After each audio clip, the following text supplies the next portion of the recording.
Okay, this is also the tool that designed by me, the throwing bed. I call it translucent bed. It's using the very strong fiberglass to produce this kind of bed. So they are pretty strong, and I think they will last almost forever. I put a little bit of a decoration mark here. If you're not using it to decorate, like altering the rim, you probably don't need to use this side here, because sometimes that mark might feel a little bit rough on your hand while you're throwing.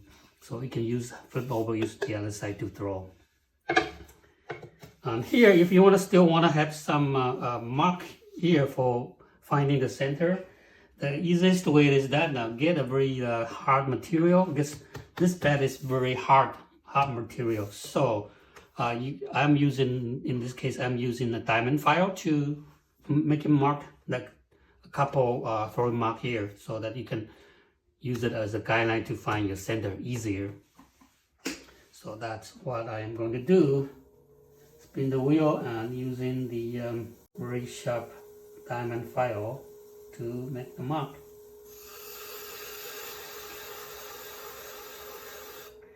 Okay, I have one circle here. I will put a couple circles.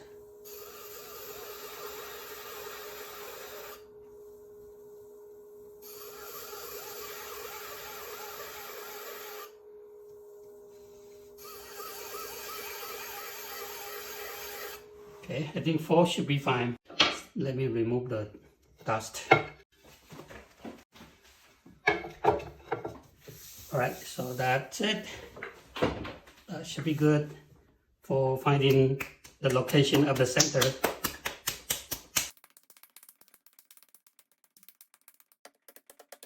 Use the circle lines to place your clay in the middle, in the center.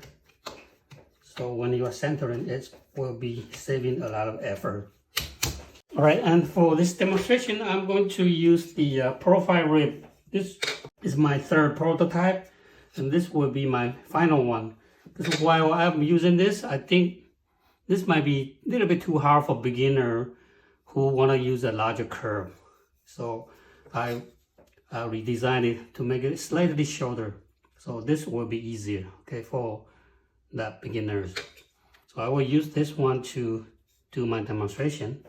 A little bit larger amount of clay. So to show you that using this rib, you can also throw a larger one jar.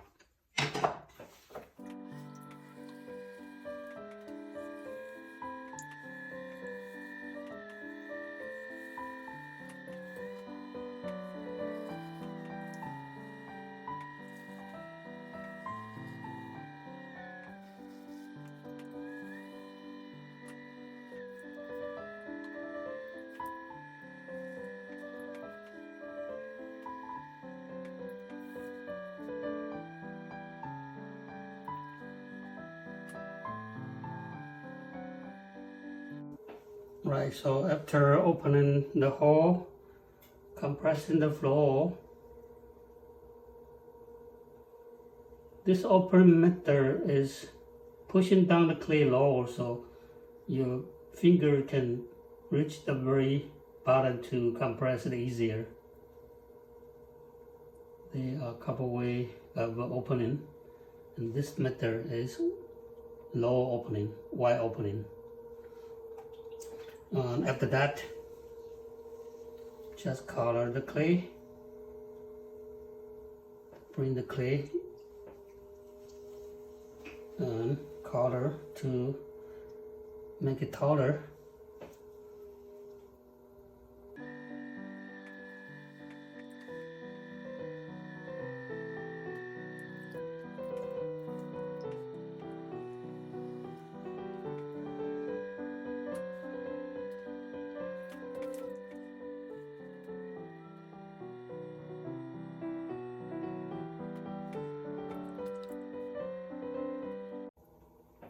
To remove the slip of my fingertips, I put it on my left hand and then I just brush it over the inside of the wall to make it slippery. And put a little bit of water on the outside.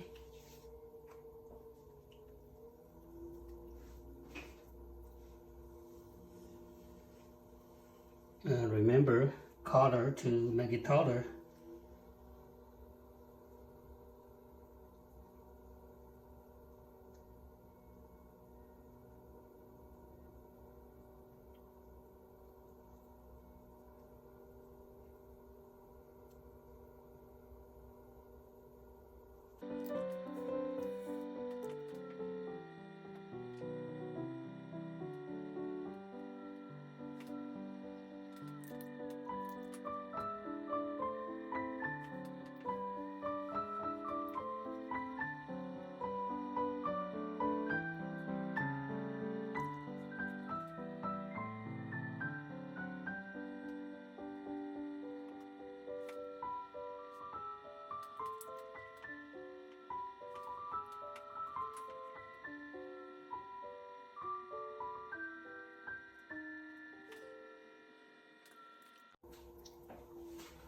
Right, so after I poured it to the certain height, I'm going to bring my profile rib to gradually increase the curve from the outside.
Okay, so this is the profile rib. Depending on what angle you're holding it, you can create many different kind of curves. You can see that since this is a larger one, so I'm not just going to push it out here. I'm holding actually the rib slightly at an angle, so that the shape of this munjar is against a little bit on the side of this rib. I can get roughly the shape now. And for the final shaping, I want the surface slightly smoother and the curve slightly nicer, more like a munja shape. So I will use the metal rule to refine it.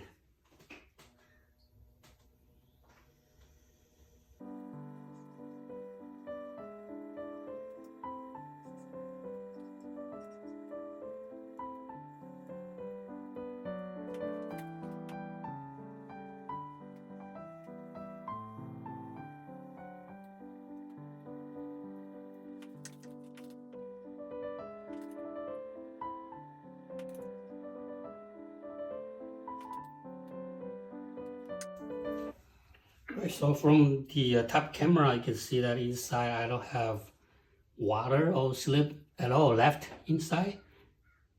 I usually when I toss in my slip, when I'm shaping, I keep on grabbing the slip and then while I'm shaping, coating on the inside of the wall. And by the very final stage, I don't have not much there, so I'm just using my finger to just clean it up.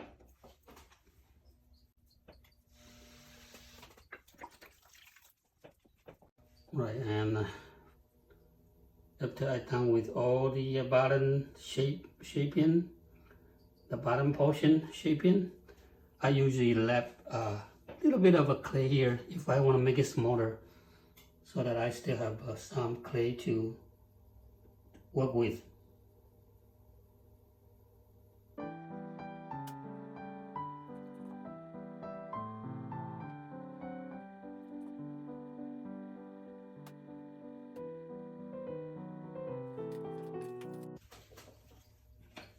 So before I close further, you can see this part here is not following all the way through. So before I work a bit more on the top, while the opening is still wide enough, I'm putting my fingers inside to push out to continue the curve all the way.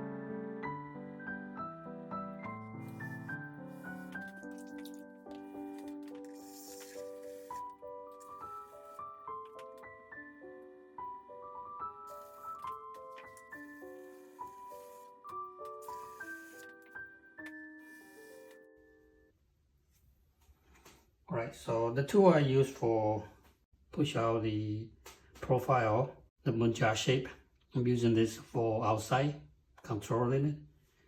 On the final stage, I use the metal rib to define the surface.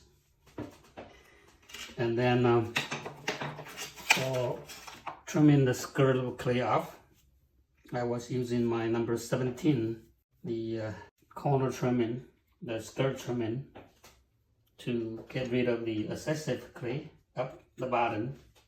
Okay, this is my number 17 tool.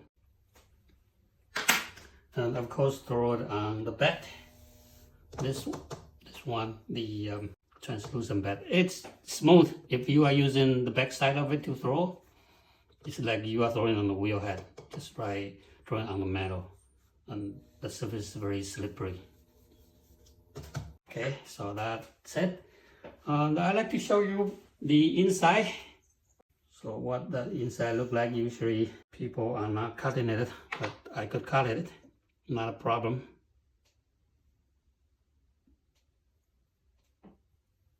Pull it out. So that is the thickness after I stretch it, the whole inside curve. Okay, like that, slightly thicker on the bottom, and you can just trim it later. But the rest of them are very good. So, thanks for watching, and see you next time.